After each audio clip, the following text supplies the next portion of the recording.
O enigma do brilho selvagem.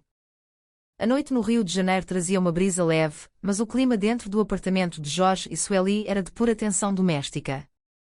Sueli observava o companheiro com um olhar de reprovação que ele conhecia bem demais. Jorge, tentando manter a compostura, evitava o contato visual direto enquanto organizava alguns papéis. "Onde você vai?" perguntou Jorge, notando o movimento decidido de Sueli em direção ao banheiro. Para escovar os dentes, ela respondeu de forma seca, sem interromper o passo.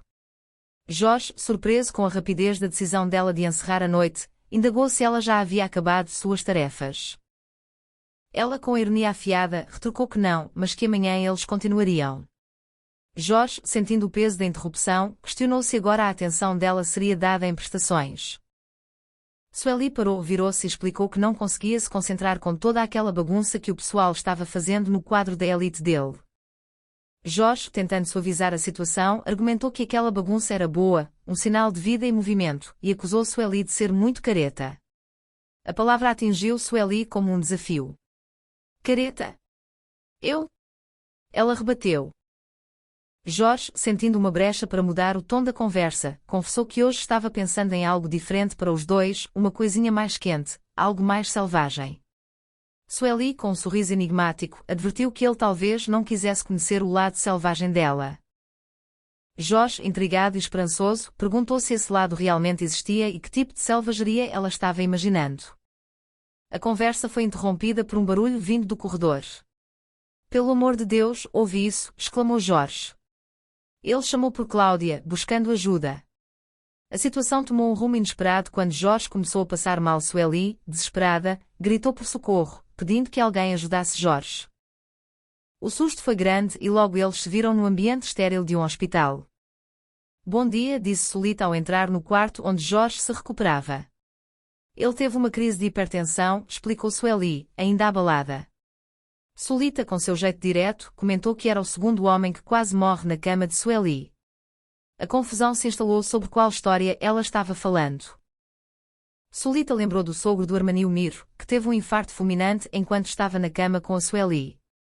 Sueli, na defensiva, afirmou que a culpa não foi dela. Jorge, tentando manter o humor mesmo debilitado, comentou que ainda bem que ele pegava leve. Fátima, que também estava presente, não perdeu a oportunidade de alfinetar PC, dizendo que ele pegava tão leve que ela nem sentia falta de ar. PC, constrangido, reclamou que aquilo não era algo para se falar na frente dos outros. Fátima rebateu perguntando quem seriam esses outros, já que Sueli era sua melhor amiga. PC, querendo evitar mais exposição de sua vida íntima pelos alto-falantes do hospital, decidiu que era melhor ir embora.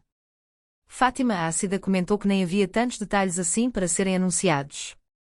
Sueli, preocupada com a amiga, perguntou se Fátima não estava sendo pesada demais com PC. Fátima confessou que gostava muito de PC, mas que a relação estava ficando burocrática, caindo na rotina. Sueli ponderou que rotinas às vezes acontecem, mas Fátima desejava algo mais frenético. Sueli lembrou Fátima de que PC era um cara legal, que não a fazia sofrer, ao contrário da bagunça que era o namoro com Armani. Fátima admitiu que, no fundo, sentia falta daquela bagunça. Enquanto isso, Jorge recebia a visita de sua filha, Bia. Ele estava preocupado com os custos do hospital e mencionou que o conjugado para eles deveria mudar, o que Bia achou horrível. Bia perguntou se o pai estava bem e ele foi alertado sobre os riscos de enfiar o pé na jaca. Juradir reforçou que Jorge passava as noites em boates, fumando e tomando café sem parar. Jorge prometeu segurar a onda, mas admitiu que sozinho era difícil. Ele pediu que Sueli passasse um tempo com ele para ajudar em sua recuperação. Sueli aceitou cuidar dele, mas sem a necessidade de morar lá permanentemente. Bia se ofereceu para cuidar do pai, mas Jorge, brincando com a falta de habilidades culinárias da filha, preferiu os cuidados de Sueli.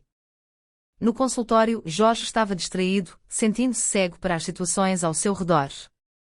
Ele perguntou à dona Lucilene se ela o achava careta. Ela, com sinceridade, respondeu que ele era uma pessoa bem formal, o que na linguagem dela significava careta. Jorge, querendo provar o contrário, mencionou que já foi selvagem e que possuía até uma tatuagem em um lugar onde o sol não bate. Lucilene, entre o riso e o espanto, declinou o convite de ver a prova. Ela informou que precisaria sair cedo para a estreia de seu show na Laconda. Jorge sentiu que não era convidado por ser considerado careta. Sueli, ao encontrar Jorge fumando novamente logo após sair do hospital, ficou indignada. Ela prometeu fazer de tudo para ele largar o vício.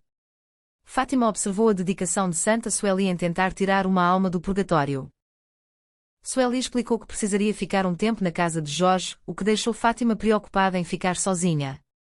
Fátima tentou convencer Sueli de que Jorge a estava enrolando apenas para ter alguém para lavar suas cuecas, mas Sueli defendia que ele realmente precisava dela. A dinâmica familiar se complicou quando o filho de Jorge revelou que precisava esconder suas coisas, pois Sueli havia dado uma geral no apartamento. A discussão sobre esconder orégano e outras substâncias surgiu, com ameaças de contar tudo ao pai. No trabalho, Djalma tentava entender o mau humor de Flavinha. Descobriu-se que ela estava tomando remédios para emagrecer, o que estava afetando seu temperamento. Djalma, tentando ser sutil, acabou sendo direto demais ao questionar Flavinha, resultando em mais tensão. A noite na boate La Conga prometia revelações. PC estava lá e a notícia de que Lucilene agora trabalhava como sua secretária corria. Fátima, ao saber por Armani que PC estava escondendo isso dela, ficou dividida entre a confiança e a suspeita. Sueli e Fátima discutiam se os homens certinhos eram, na verdade, os que mais aprontavam por trás das aparências. Jorge, em casa, tentava esconder seu fumo de Sueli, jogando a culpa em Bia. A confusão aumentou quando Bia e Jorge trocaram acusações sobre quem fumava o quê. Sueli, exausta das mentiras, ameaçou ir embora e só voltar quando ambos parassem com seus vícios. No consultório, PC tentou uma manobra ousada para provar a Fátima que não era careta, aparecendo nu. A surpresa de Fátima foi total, mas não da maneira que ele esperava. Ela exigiu uma explicação razoável para aquela cena, enquanto Sueli, sob o efeito acidental de um quibe mágico preparado pelo seu xalita com ingredientes suspeitos da Bia, via o mundo de forma alterada. Jorge, em um momento de reflexão, conversou com Bia sobre o valor de ser careta. Ele expressou que a verdadeira loucura e felicidade estavam em amar e organizar a vida ao lado de quem se quer bem, citando Sueli como o exemplo dessa estrutura familiar. Bia pareceu entender a lição, percebendo que Sueli não era tão careta quanto parecia. No final, após confusões com quibes temperados, revelações de dieta e discussões sobre fidelidade, o grupo se reuniu.